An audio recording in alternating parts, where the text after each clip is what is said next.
I think that what was and is good about the county of Kerry. That's it for now. We'll have more in an hour. News Talk Weather. Thanks to Des Kelly Interiors.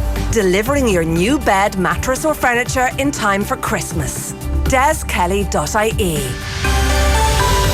Dry and sunny in most places this evening with highs of 10 to 13 degrees. Now you're up to date on News Talk. Off the ball. This is News Talk. Now you're welcome back to studio.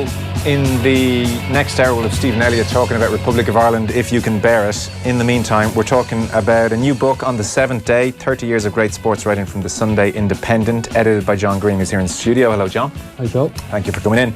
And Paul Kimmage, of course, with the Sunday Independent, who features across the book. Thanks for coming in. So, you say, John, when you're introducing the book, it's not an anthology of memorable moments in Irish sport over the last 30 years, although some are there, nor is it intended as a chronicle of those years. It's intended to cast a light on the world of Irish sport in all its forms, which is what the Sunday Independent strives to do every week. These are my choices, based on what I think the paper has brought to the sporting landscape over 3 decades. That's a neat summary of what this is. I couldn't have put it any better myself. Well, I did. You did. I wrote it. Yes. Yeah. But yeah, it was really important that this not fall into a trap of being about the greatest football team of all time, the greatest rugby team of all time, or great moments in soccer. But some of them are there. Mm-hmm. Some are treated in different ways.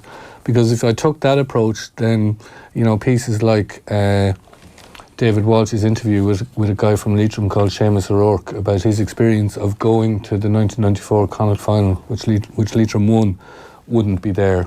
Or the story of Eamon Sweeney spending 5 days in Longford, going over and back between 2 rural parishes in the build-up to them playing in a county final, probably wouldn't be there. So it was very important that I got the right balance, and that there's a piece about Katrina McKernan in it, for example, but there's none directly about Sonia. Yeah. Whereas if you were doing the best of, you'd probably have put Sonia in. So it was really important that I let the writing speak to me a little bit too, and that I tried to be as wide in the approach that I took. I'm not pretending, or we're not pretending, that this is the best pieces that have been published over 30 years. It's a selection. This has nothing to do with me, so you take full responsibility for what you're pretending. By we, I meant the Royal We, which is the Sunday Independent and Mercier.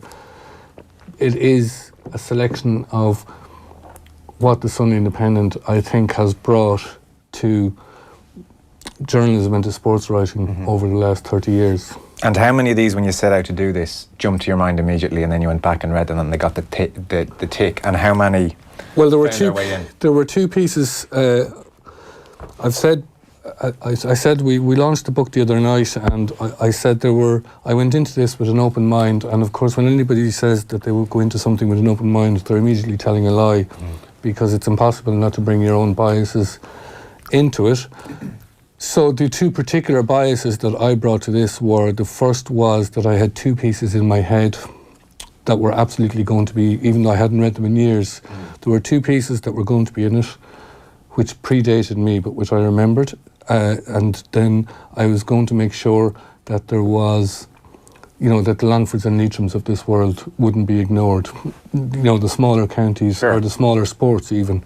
The 2 pieces that were in my head were Paul's interview with Roy Keane in Saipan, which was a very important piece, in Irish sporting journalism. And also Paul's brother Kevin, who worked for the Sunday Independent for many years, did an interview with Paddy O'Shea in 2003, I think, which it might have been the end of 2002, was it? And then it was published the first week in January 2003, in which he made a famous reference to Kerry supporters as being effing animals, but the context of it wasn't how it was then portrayed and the reaction to it. They were 2 pieces that were in my mind from the start. Right. And when I went back to read them as part of the process, that only just copper fastened it in my mind. And then on the first run through, the 2 other pieces that jumped out at me straight away were the 2 David Walsh pieces, one of which I mentioned, which was Seamus O'Rourke, and then an interview with Aidan O'Brien, which I absolutely loved when I read it. When he was 25, 26. When the bit that swung it was the very last sentence, when there's a 2-year-old kind of pulling at his daddy's legs to show him how to do something, and that 2-year-old is Joseph. Yeah. And I just thought, oh, that's just an amazing moment, image. Really. Yeah, and I couldn't shake it. Yeah. And from there, I just started to build and build and build. But I think initially I had 750 pieces in or around, something like that. And then it's down to, I think there's 47 or 48 in it. Which of your pieces, Paul, would you have included if you could have included one or two? Well, I thought it's 30 years, so you started in 1988, right? Started in June 88. Well, it was kind of interesting because in July of 89, I was riding the Tour de France, and I remember Eamon Dunphy came over to the Tour this year, which was quite rare. I'd never seen Dunphy at a bike race before. And he came to the Tour, and he came on the eve of the first Pyrenean stage, or the second Pyrenean stage. And he came to the hotel and he wrote a piece about it. And it was about Roach, because Roach actually had abandoned that day. Or had a really hard day that day. Yeah, he'd gone into it with a good chance. He'd ridden a good Giro d'Italia that year. Got into the Tour, but was having all sorts of squabbles with the team. And Eamon was going to focus on that. But obviously I'd started now doing a diary at that stage for the Sunday Tribune, and he'd obviously read that diary, and he was very complimentary to me in the course of the piece he wrote about Stephen. And I don't know, I actually saw it, I dug it out the other day, because I kept this piece in my wallet for about 4 years. But that was, I retired 2 days later. I stopped 2 days later, and I effectively started my career as a sports writer 6 months after that. But I remember, I found it interesting that Eamon should come almost on the eve of me stopping, and that we would end up in the same paper 4 years later. But some of the best lessons I got about sports writing were from Eamon, and I noticed the reaction he got. I listened to the paper review, was it 2 weeks ago he ran the piece? To that piece he wrote in 1990, and it was almost an awakening. People were, actually, this is not this loudmouth we watch on TV, this is someone who's an outstanding writer, and I've always said that about Eamon. Absolutely outstanding writer. Did you learn directly from him, as in he sat down and gave you some thoughts, or just by reading them? Well, the best advice he gave me was about Sunday newspapers. He said, Paul, the greatest thing you're doing now is that you're starting with a Sunday newspaper, because you only have to go to the well once a week. So you're not doing like the dailies are every day. They've got to dig and dig and dig. Yeah. And in terms of longevity and in terms of your enthusiasm for the craft, that was a big deal. So that was actually the best thing he ever said to me. You only go to the well once a week. As in, steer clear of dailies? Well, it's different. It's different. It's different. Another way of putting it is you get one shot at it. Well, absolutely. Absolutely. You get one shot at it, and it has to count. It has to matter. Okay, you go to the well once a week, but you're going deep. You're going deep. But that was really great advice. The best training I got was when I went to the Sunday, and I don't think this happens now, John, you can correct me, but when I went to start with the Sunday Tribune in January of 1990, I'd write these pieces and I'd go in on the Monday, and Vincent Brown would call me in, and there'd be red pen all over the stuff that I'd done, right? And I don't think that happens now, but that's how I learned. I mean, I got a bollocking when I went in there for some of the stuff, and when I look back on it now, and I can see, oh Jesus, because when I made that transition, I actually won Sports Writer of the Year before I actually started writing with the paper for those Tribune diaries. I kind of thought I'd invented writing and sports writing. And I started with the Tribune, and straight away I knew that I was actually, not that good. I had a lot to learn. And I think, that served me better than anything else, really. The fact that I had working with an editor, it was going to bring me and say, that's not good enough. I don't want that. Yes. What he was teaching you was, and it isn't done as much now, but what he was teaching you now was that you can't be careless with words. That when you're putting a word on a page, that you need to have thought about that word. Yeah. And that was something that was brilliant about Dunphy. And listening to that paper review a couple of weeks ago, the tightness of his writing. You could see the thought that went into the words. Yeah, no, it's true. Why did you use that word, and what were you thinking there? And that was what Vincent used to do, and other great editors would do that as well. To a degree, but also it was an editorial element of why didn't you ask him this, and And that was great. That was great training. And did you resent it at the time, or did you think? No, I didn't. I I never resented it. And I listened to your paper review earlier, and I guess you're a little bit cross with me for some of the criticisms I made in the paper about your roadshow. That you shouldn't accept that as personal, because you'll never learn. If you take that as personal, you will never learn. You've got to take it for it is. You've got to react in the way that you think fit, but you've got to listen, because you're going to find out. You're going to walk out on that street show, and you're going to find 300 fellas who are going to say, you know, Joe, I agree. You're great. You're great. You're great. And what are you going to learn from that? Nothing. You want to listen to the guy who thinks, you know what, I listened to that. Why didn't you do that? That's how you learn. Don't read the good reviews, read the bad ones. That's how you get better. And from the moment I've gone into this business, I've strived to get better.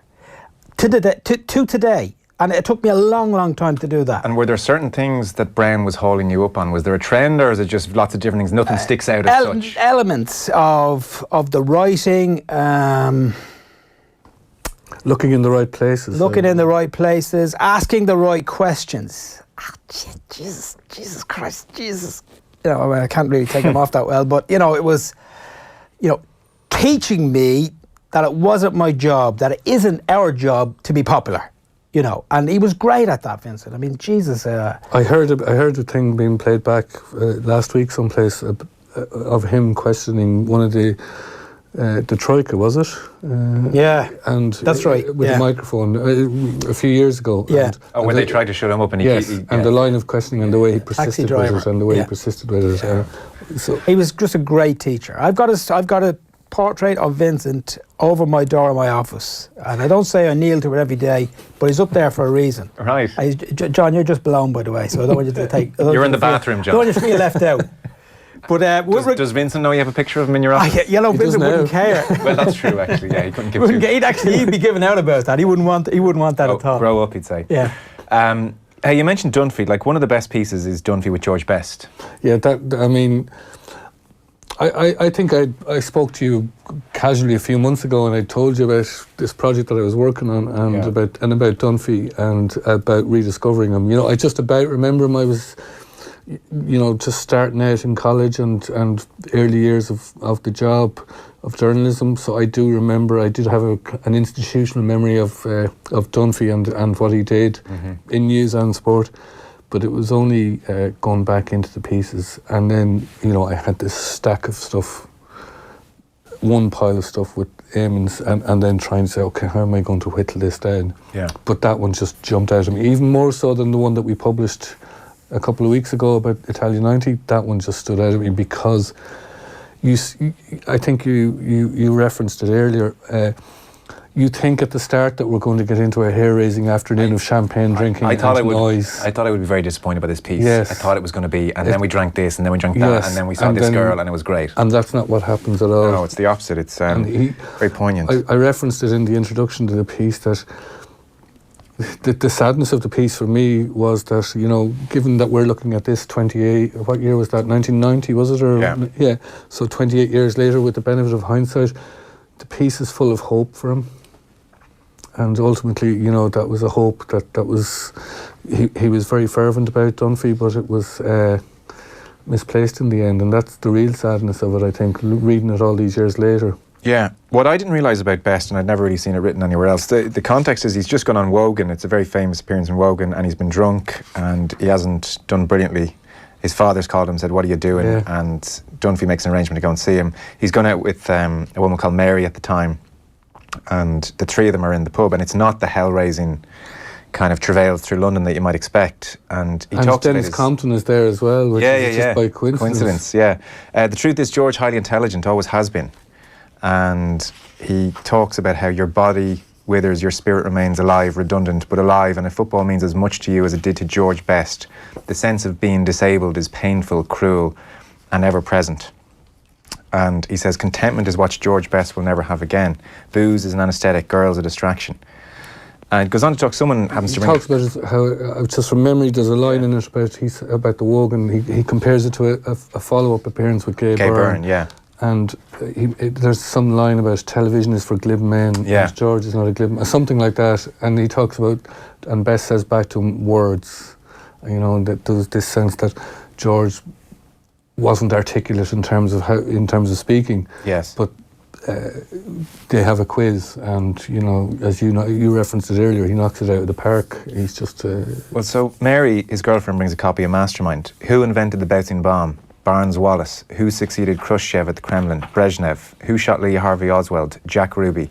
We had great fun for an hour or so. George was incredible. All the answers above are his, which just kind of stunned me. And it's a brilliant way to do it, to give the answers first, and then you realise Best has got all these answers. Yeah. He opened up the book again. Sample questions from the Mensa test. There were 4 questions. He answered 3. He is inarticulate.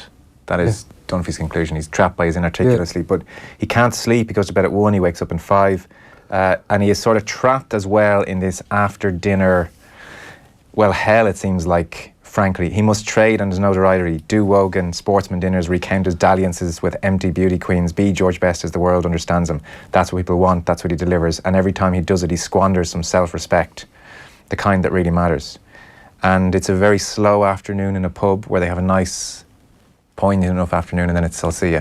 Yeah. I met him, I met George at a dinner. I think Pat Egan ran a dinner, and I was sitting around the table with him. I'd say probably maybe 5 or 6 years before he died, and he was just a shell.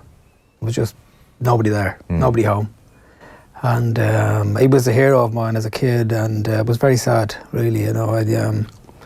I wouldn't have been aware of that piece now at the time.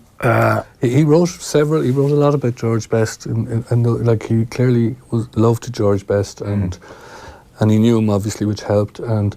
But he was so full of concern for him, and that was obvious across. This was a standout piece, but he had written at least 3 really powerful pieces about Best, and it's very similar to another piece in the book, which about Alex Higgins, and the similarities and the overlaps and the tragedy of their lives comes through. It's when Higgins is making an appearance as a past champion. Yeah. And he's getting measured for a suit. He's on to Louis Copeland and trying to get a suit, and wants to maintain a sense of his reputation. But it's another lovely piece, and it's full of sadness too. And again, you look at some of these with hindsight, and you know what way it's gone for them, and there's a certain sadness there, Yeah.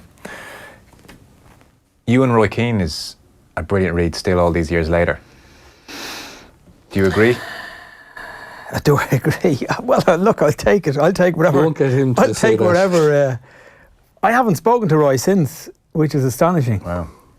Before the Euros last year, and it's interesting. I think there are some references to that. So that was done. That interview was done. I think 2 days before he went home. It was just before the blowout. Yeah. And it was done on the rest day, and the lads, the rest of the team were going off playing golf for the day. And Roy was absolutely spewing about the fact that his teammates were going off playing golf. They're actually going to relax and enjoy this. And it was one of the things about him that made him makes him such a compelling study and a compelling interview. But I remember he was absolutely spewing about this. And then, when the last time I saw him was down when I interviewed Martin Neal before the Euros, down in Cork in the team hotel, and we were on about round 4 of that interview. And Martin actually says, "Look, come back after, we're giving a prize. We've had a golf day today. We're giving out some prizes here." And Roy was there, and he'd actually played golf with the lads for the day. And I just thought, Jesus, well, what's going on here? But he would have seen me there, and the next day then, or was the day before, after he'd been really critical of Jeff Hendrick and somebody else, that they played that friendly against, was it Estonia, perhaps, one of the funny nations down in Cork? Cork, yeah. Yeah, Cross, and he absolutely ripped the arse out of Hendrick and somebody else at a press conference. And then he was going to do something with a few of the Sundays. And we were sitting around these sort of round tables, or standing around these round tables at Sundays, about 6 of us. And Roy was there and I was there. He did not look at me. It was almost like, now I would have had a great relationship with him. Right. A great relationship with him up until that interview.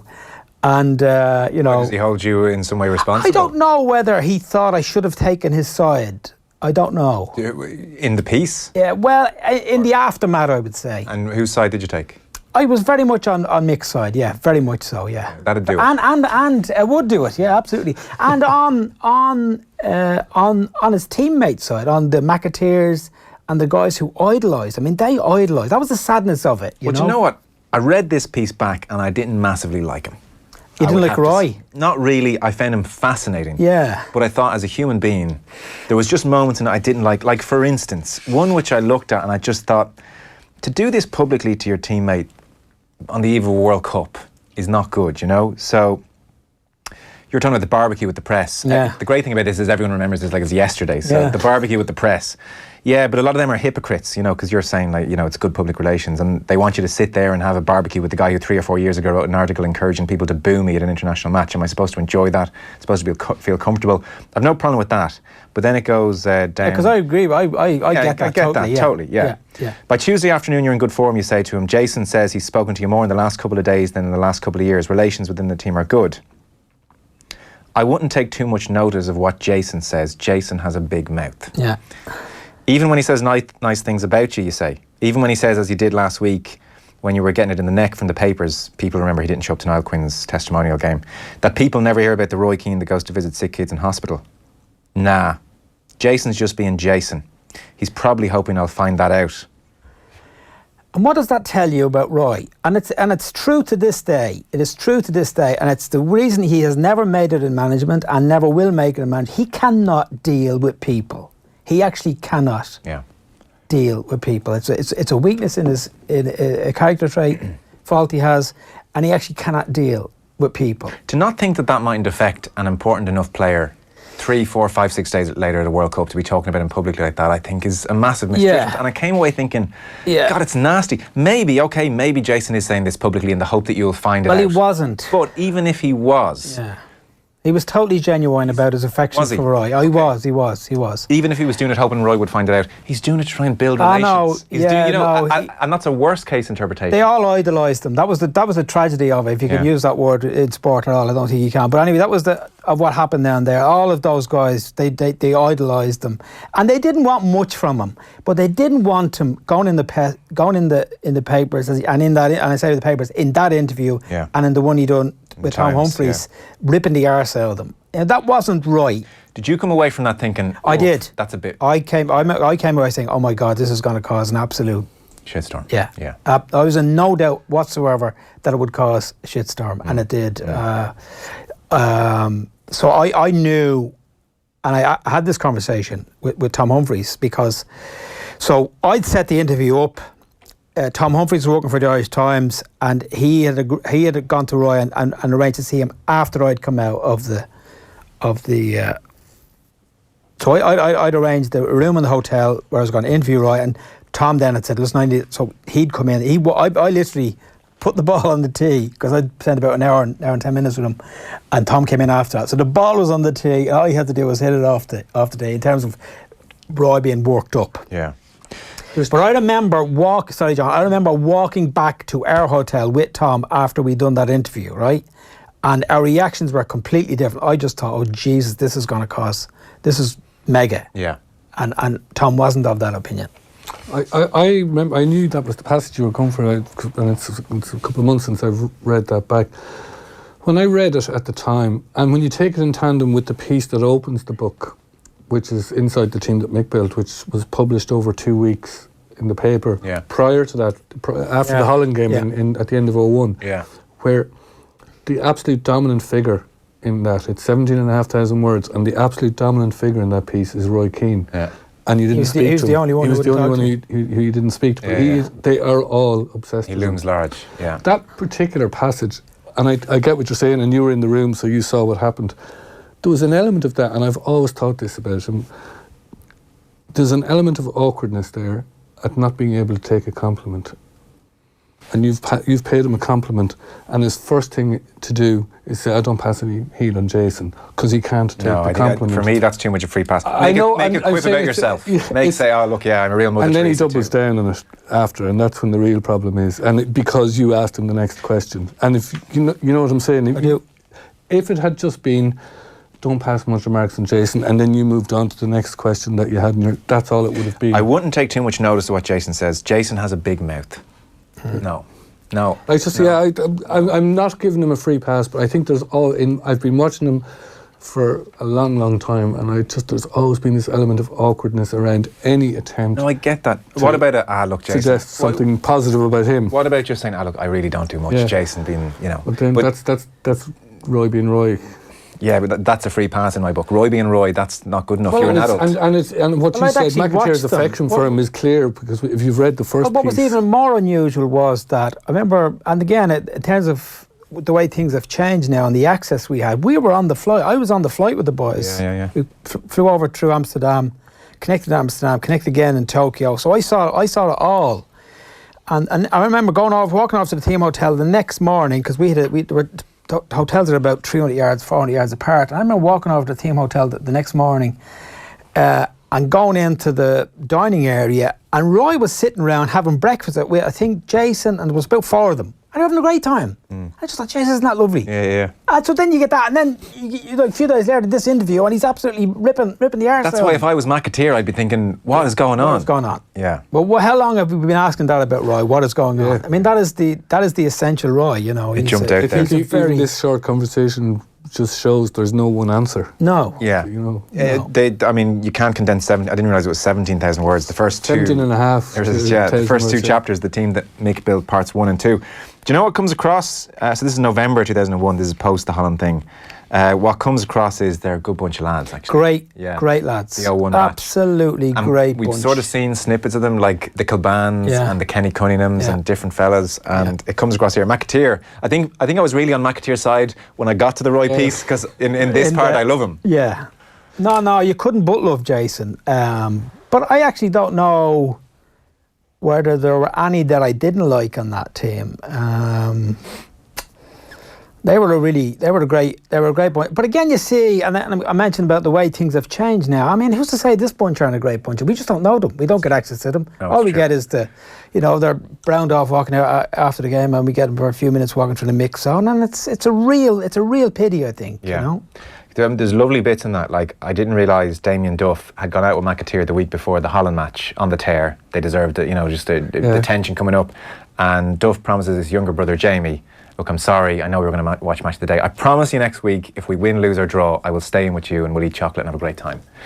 Now, you're within your rights there as a big brother to say, we've just beaten Holland, I'm obviously going to end the tear. You can take a rain check that one. I'll hang out with you all day tomorrow. In fairness to Duff, he goes home with his family that night and hangs out with his brother. Yeah. Something beautiful about that. Yeah. The thing that screams out isn't the access the thing that screams out about that piece. I mean, I asked you after when I told you about it, and you said it took you a month. Took a month to do. Yeah, I was wondering, so you just spoke to them, because there's a lot of conversations in dressing rooms that are recounted and private stuff that you've just got out of them, memories. So I went to all of them after it. Yeah. Obviously there was the game. Yeah. And that was going to be the central point of it. But I then arranged interviews to go and see all of them in different places, wherever they were. I mean, the 3 Leeds boys were all together. Yeah. And they were all just happy to cooperate, were they? Yeah. See, that wouldn't... Well, but another point about it is that, okay, so they knew, and again, this struck me the other day. I'm trying to think what the context of it was. But again, travelling with the team, they know your face, they see you around, they read the stuff you're doing, they know it's a bit different, they make you know what I mean? There's a trust that's built up there, and a relationship that's built up over a long time because of essentially what it is the investment that the paper is making in you as a journalist to allow you to go and do that. And that would never have happened without an editor, Einan O'Sullivan, the sports editor at the time, who said, Paul, right, go and do what you need to do. And, it may be on the paper for a couple of weeks, but it's a great project, go and do it. And if you don't get that back and you can't do that, and that's where I've been really fortunate in my time with the newspaper to have that backing from Einan and now from John to do the same thing, because I know that that isn't across the board for a lot of reasons, and that some of the guys out there would very much love that backing and they don't get it. I'm very fortunate and I always have been. I found myself kind of reading, it was about 2 a.m, and I was like, right, I've read enough now. Sorry, Joe, can I make one small, this is kind of important point. So you asked me about Roy and taking sides. So something really interesting happened. I don't know whether I was supposed to bring this up, I'm probably going into trouble now. So something really interesting happened when that Roy Keane interview was published. By which stage he had gone home. He'd gone home, Yeah. and it was just absolutely Armageddon at this stage. It was massive. So we published the interview, and one of our editors pulled a quote out of the piece, right, and splashed it across the masthead of the newspaper. About tattoos. It's about tattoos. And so I'd asked him in the course of the interview, and again, this is another insight into him. I'd noticed he had the names of his kids on his arm. Yeah. I said, well, what about your wife? She's not there. And he says, well, my kids will always be my kids. My wife may not always be my wife. And he laughed, and it was a joke, and that was the context of his joke. Anyway, when he went home, and when it went absolutely ballistic here, there was all sorts of stuff flowing. He's having an affair, and his marriage is breaking down. All this kind of shit was all over the place. Just everything. I'm just going to double down and say none of that true again to emphasise this is the SHFT. I'm going to let's really make that clear. If you've just suddenly flicked on the radio, we're talking to there was Paul all Kimmage this and John speculation about this stuff. all nonsense. All not nonsense. True. All nonsense. And I'm going to give you an example. Yeah. So, anyway, one of our editors pulled it out, splashed it across the masthead. My wife won't always be my wife, or may not always be my wife. Yeah. You know? And then when you read that out of context, it's really shocking. Yeah. It's absolutely shocking. Front page, and I saw this and I went absolutely crazy. I went crazy. Yeah. I called on. I said, right, I am not working. I'm done here. I'm finished. I want an apology on the front page of the paper next week to Roy Keane. I want an apology on the front. And until that apology goes in, I'm done here.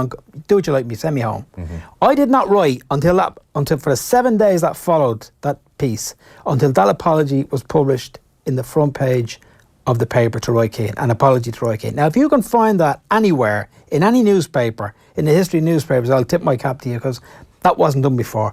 So when I meet Roy, and he says, well, you know, you didn't back me back inside back, I said, okay, well, here you go, have a look at the that apology there, and you tell me how many journalists were going out and done that. Mm-hmm. And so that was the point about that. Mm. The last piece I read last night was the Joe Brolly with Pater Heffron. Yeah. And then you tend to stay up for half an hour afterwards, almost angry on Heffron's behalf. I mean, I'd read the piece before, because it's 2017, we've been doing the paper review for a while now. If people haven't read this piece, they really should. It's really horrific on so many levels. Pater Heffron joined the PSNI post the Good Friday Agreement. It was a new police service. He was a GAA man. And in short, he was shunned by his GAA club and the people in the GAA club. And then worse still, he gets into his car and a bomb goes off and blows his legs off. And Brolly is interviewed, and Brolly seems to know him going back the years. At one stage he says... Yeah, he just got to know him, I think. Oh, did he? Well, because at one stage he says he kissed one of my sisters at the Gaeltacht, maybe both of them. Yeah. So I got the sense they've known each other from afar. Right, okay. I think that might have been something that was a commonality between them, in terms of he knew that he'd known his sisters in back in the day. Yeah. It's an amazing interview. It's really amazing. It's one of the most...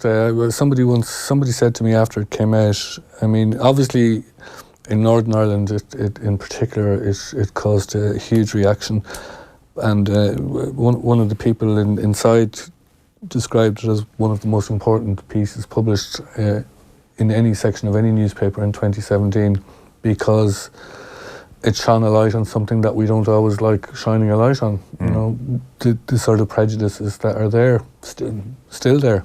It's shocking to think that somebody could come through an entire club, and we all know about what we hear about clubs and how important your club is, and the unity and community and stuff, and because he decides to join, you know, the recently formed PSNI, he's first of all shunned. And then later, you know, his life is ruined, and he doesn't sugarcoat it in any way. And you know, towards the end of the piece, he says he's a bitter man. And it's a tough read. Joe didn't pull his punches in it. No, he didn't. I mean, there's a phrase which, in some respects, if you weren't interviewing him himself, you'd say was almost so crude it was unfair or disrespectful. He says his arse had been blown off, literally blown off. At that point, it seemed certain he would die.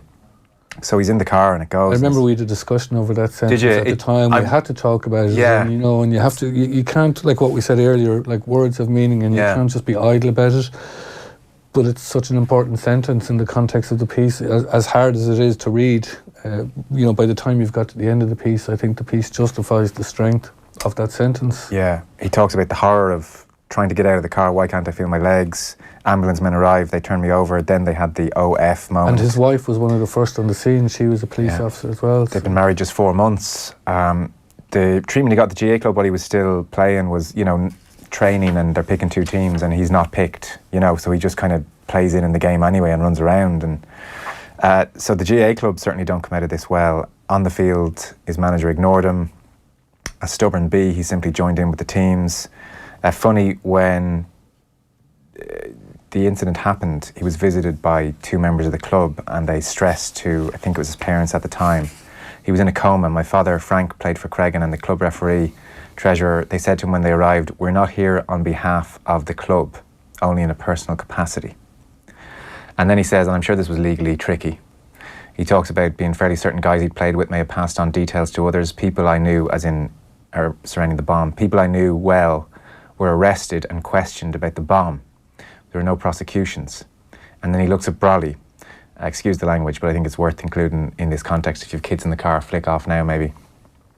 And he goes on to say, "It's hard with pricks like you defending them."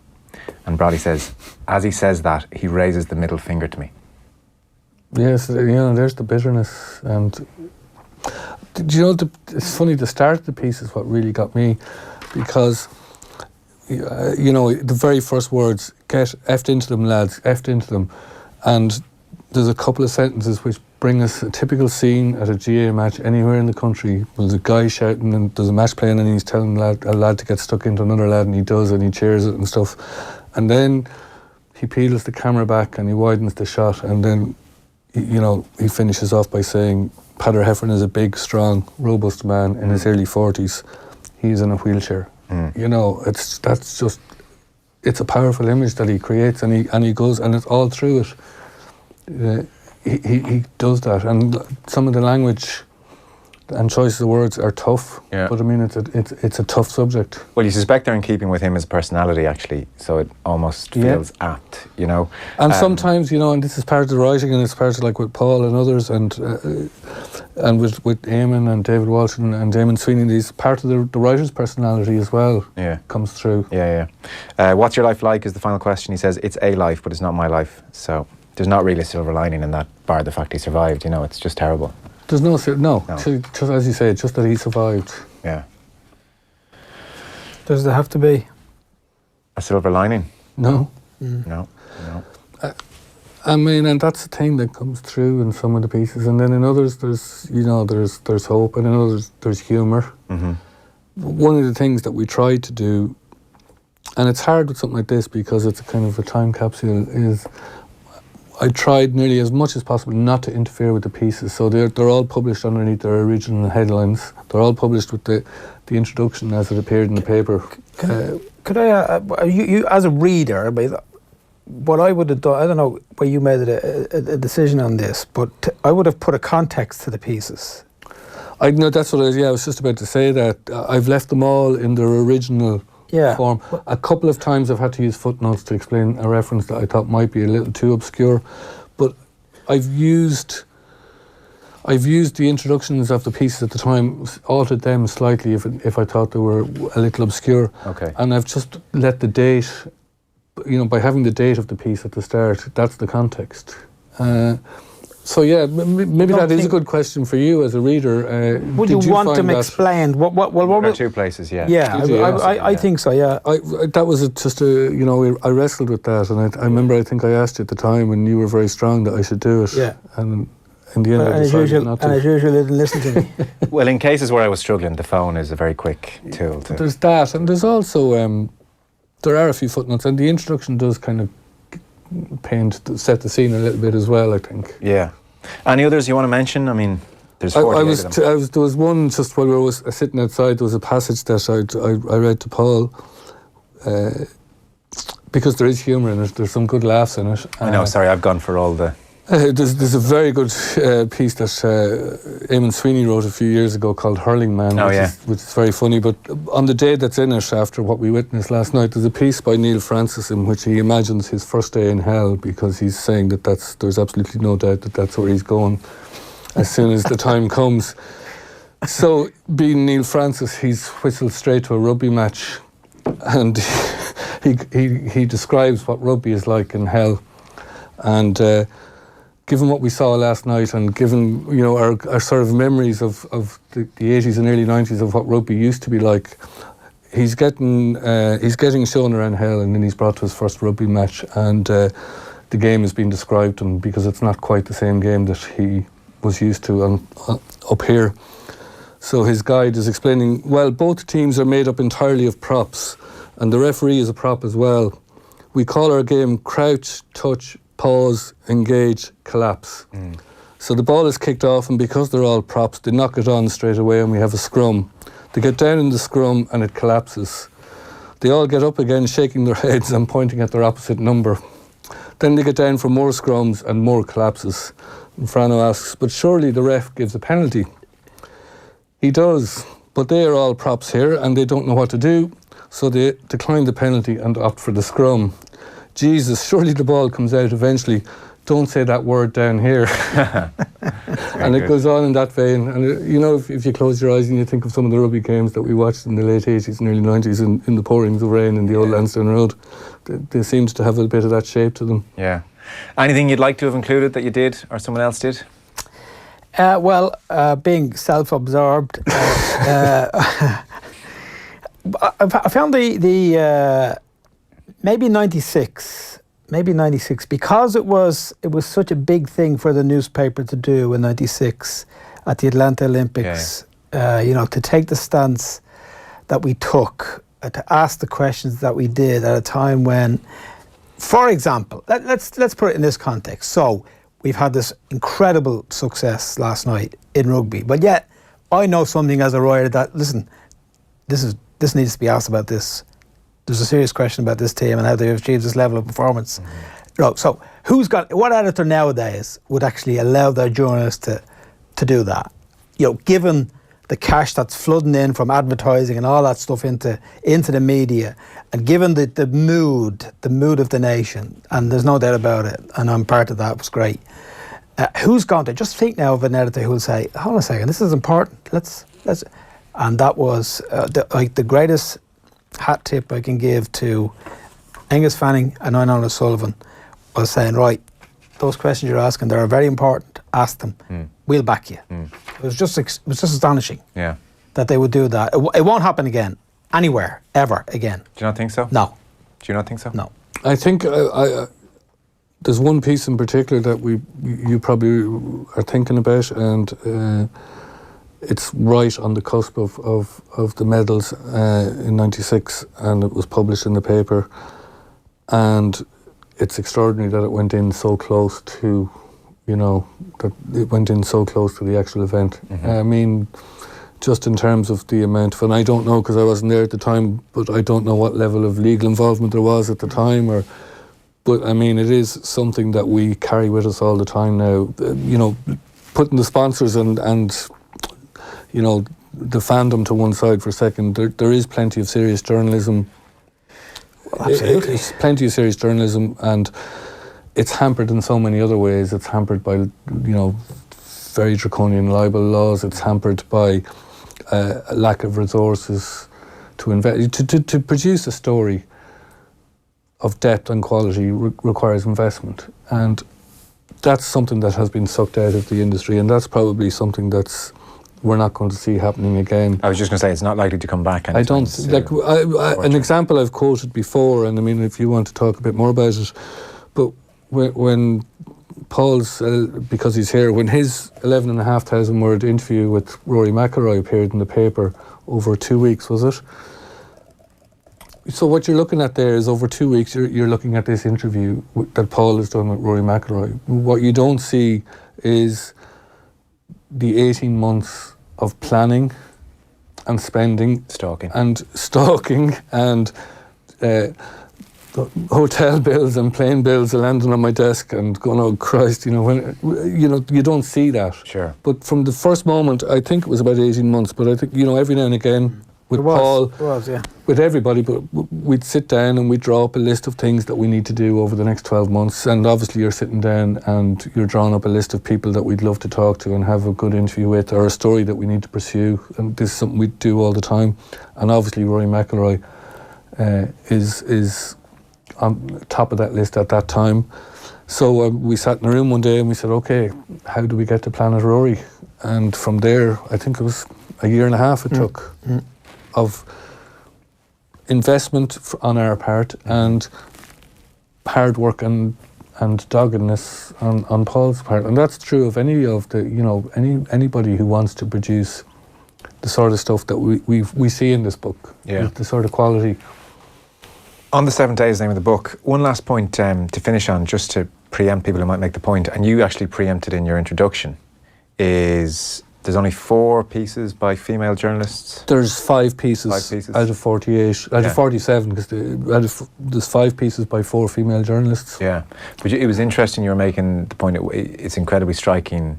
They weren't there. Yeah. When you go through, the Clean Foley was the only one really for, and she's a piece with a very young Katrina McKiernan in it. So it's only much later, when Marie Crowe, I think, was the kind of the first to come along for us, and then we've had Aisling Crowe and Claire McCormick since. But yes, and I have touched on it in the intro because it's a glaring thing. But I mean, when you're going through the archives, I can't rewrite history. No. It was just an interesting observation. It's not a surprising one. No, it's not. It wasn't a surprising one. And in 30 years' time, if we're doing Volume 2, I'm sure the representation will be very different. Yeah, I would have thought so. Listen, I'm sure a huge amount of work's gone into it, so the best of luck with it. On the 7th day, 30 years of great sports writing from the Sunday Independent is the book. John Greene, Paul Kimmage, thanks very much, lads. We'll take a break. Thanks, Joe. Off the Ball on News Talk. News Talk and UCD Michael Smurfit Graduate Business School are offering you a chance to win an MBA scholarship worth up to €34,500. If you're ready to take the next step in your career, simply go to newstalk.com/Smurfit for details on how you could be one step closer to joining one of the world's leading MBA courses. Win your MBA scholarship with News Talk, thanks to UCD Michael Smurfit Graduate Business School. Business imagined better together. See newstalk.com/Smurfit. Here we go. The home insurance renewal bill, and surprise, surprise, it's gone up. Change. Beg your pardon? Change to AIG. They're providing great savings if you are 3 years claim-free, and they're offering a special 25% discount. Here, give me the phone. Make the change. Visit AIG.ie or call us and see how much time and money you could save. Thank you, AIG. Normal underwriting acceptance criteria apply. Minimum premium of €210 ex levies applies and optional extras not included. Applies to new AIG Direct Home residential customers only. Offer valid until 30th of November 2018. AIG Europe Limited is authorised by the Prudential Regulation Authority of the United Kingdom and is regulated by the Central Bank of Ireland for conduct of business rules. Mattresses delivered. Nationwide delivery within 48 hours for free. That's mattresses-delivered. Lowest prices guaranteed. Don't forget the hyphen. So, would you rather talk about life or finance? If you're talking to Davy, might we suggest we begin by talking about life? You see, we believe that developing a more personal relationship makes it easier when the time comes to talk about financial life plans. And it's only when we truly understand where our clients are coming from that we can build a plan that works for them personally. Let's start the conversation today. Call us or search Davy. Davy, it's not just business, it's personal. J&E Davy Trading as Davy is regulated by the Central Bank of Ireland. We take our responsibilities personally. The Cyber Week sale starts tomorrow on Ryanair.com with special deals every day next week. Don't miss out and check our website or the app daily and enjoy our best deals ever. Go on and get your 2019 getaways sorted. Ryanair, low fares made simple. Will your home feel the chill this winter? Then why not apply for grant funding of up to €12,000 from SEAI? Just imagine the difference wall and attic insulation, heat pumps or solar panels would make to the enjoyment of your home, as well as reducing your energy bills. So far, over 400,000 Irish homes have been transformed. SEAI, your energy matters. Apply for your home energy grant today at seai.ie. Consider family time. Drops to swimming, matches, birthday parties, even an hour at the playground. Now consider shopping online with SuperValue. Get your weekly shop delivered when it suits you with same-day delivery when you order before noon. And when you link your Real Rewards card, you'll see My Usuals, the things you always buy, to make shopping even easier. Shop online at supervalue.ie or with the SuperValue app, because we deliver family time. All things considered, it's SuperValue. This week at Power City, get free delivery on selected Bosch built-in appliances. To find out more, go online to powercity.ie. Bosch, your very own master chef in the kitchen. Finally, I thought that last ad would never end. The thing is, I'm done with waiting. Why should you have to wait for anything in this on-demand world of ours, especially the really good stuff, like the new Skoda Kodiaq? So if your family demands more space and style from their SUV, 7 seats, anyone? Why wait? The new Skoda Kodiaq, ready and waiting at your local Skoda dealer, along with some clever ways to help you pay. Skoda. Simply clever. Off the ball. This is News Talk. You're very welcome back. Stephen Elliott will be with us shortly to talk football, to look ahead to Denmark against Ireland tomorrow evening and chat about the general malaise really in Irish football at the moment. We're also going to be hearing from David Gillick and Jamel Hill. They were interviews that went out on OTBAM this week. We'll be bringing them out for the first time on the radio before 6 o'clock this evening. If you've got any opinions or anything you want to ask Stephen Elliott, you can tweet us at Off The Ball, or you can use the text number 53106. Now, Ballygunner are celebrating after being crowned Munster Senior Club Hurling Champions. The Waterford side got revenge for last year's final defeat by Muircheartaigh, running out 2-14 to 2-8 winners over the Limerick outfit at Semple Stadium. Ballyboden St Enda's have come through an epic encounter to qualify for the Leinster Club Senior Hurling final. The Dublin champions needed 2 periods of extra time to beat Offaly's Coolderry on a mammoth scoreline of 5-28 to 5-25 at Parnell Park. They'll now play Ballyhale Shamrocks in the final after the Kilkenny side beat Nave Aina of Wexford 6-21 to 4-11 at Innovate Wexford Park. Colin Fennelly scored 4-4, all of it from play this afternoon in an incredible performance. Now, Guidor have beaten Crossmaglen in the Ulster Football Championship. It's finished 4-11 to 16 points in favour of the Donegal champions. They now play Scottstown in the decider after a 114 to 210 victory against Coleraine, while St Thomas's are the Galway Senior Hurling champions after a 213 to 10 points win over Liam Mellows. In rugby, the Irish women's side were beaten in their match against USA this afternoon.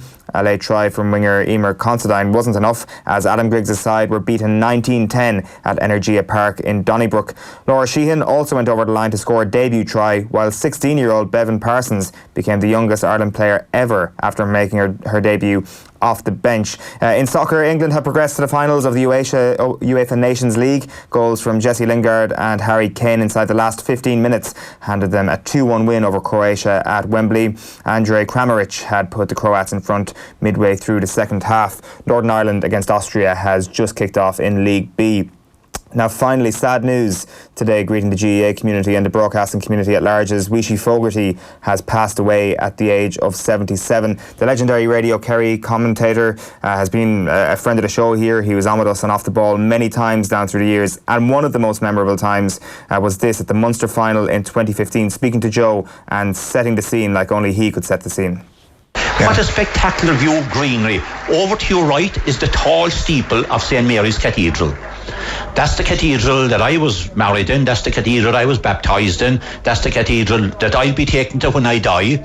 Directly in front of you then is the Protestant, St. Mary's Protestant Church. That's the other steeple. And then to your left is the friary, the Franciscan friary. That's the other steeple you see to your left. I was at 10 o'clock mass there this morning, and the priest was welcoming everybody to the Munster final. and you can see Killarney then just in front of you there, and all those houses you see just there was some great footballers came out of there between the Dr. Crokes and the Legion Club. Yes. Yeah, the Gooch, you said, was just over there. He was, yeah, and his people came from there, and he's just living in Archanavuli outside of it. He'd know that place well there. James O'Donoghue then, the corner forward, he just came down there a small bit. Jonathan Lyne then, who's playing wing back today, he just came from around the corner here in a place called Cleany, and his grandfather would have captained Kerry in the polo grounds in 1946. Right. Jonathan's, so more tradition there again, Joe. Yeah, the unmistakable tones there of Weeshie Fogarty, who sadly passed away at the age of 77. We're going to take a quick break. Stephen Elliott's going to chat football with us next. Listen back to your favourite News Talk shows at newstalk.com and on the News Talk app. Mattresses delivered. Nationwide delivery within 48 hours for free. That's mattresses-delivered. Lowest prices guaranteed. Don't forget the hyphen. At SEAT, we're kicking things into sixth gear with the SEAT 6-day sales event. For 6 days from the 19th to the 24th of November, we've very attractive offers across our 6-model lineup, including free product packs, a free 3-year service plan, and scrappage of up to €5,000. So visit your local SEAT dealership and see the full range, including the Arona SUV, small crossover of the year 2019. The SEAT 6-day sales event from November 19th to 24th. See seat.ie/191 for details, terms and conditions apply. Make the festive season epic. This Christmas, only Air Prepay gives you great 4G smartphones from just $59.99 with unlimited access to YouTube and social networks like Facebook, Instagram and WhatsApp, an extra 20 gigs of data, plus unlimited calls to any network for just a €20 top-up. To enjoy more epic connections, go in store or visit air.ie. Air. Let's make possible.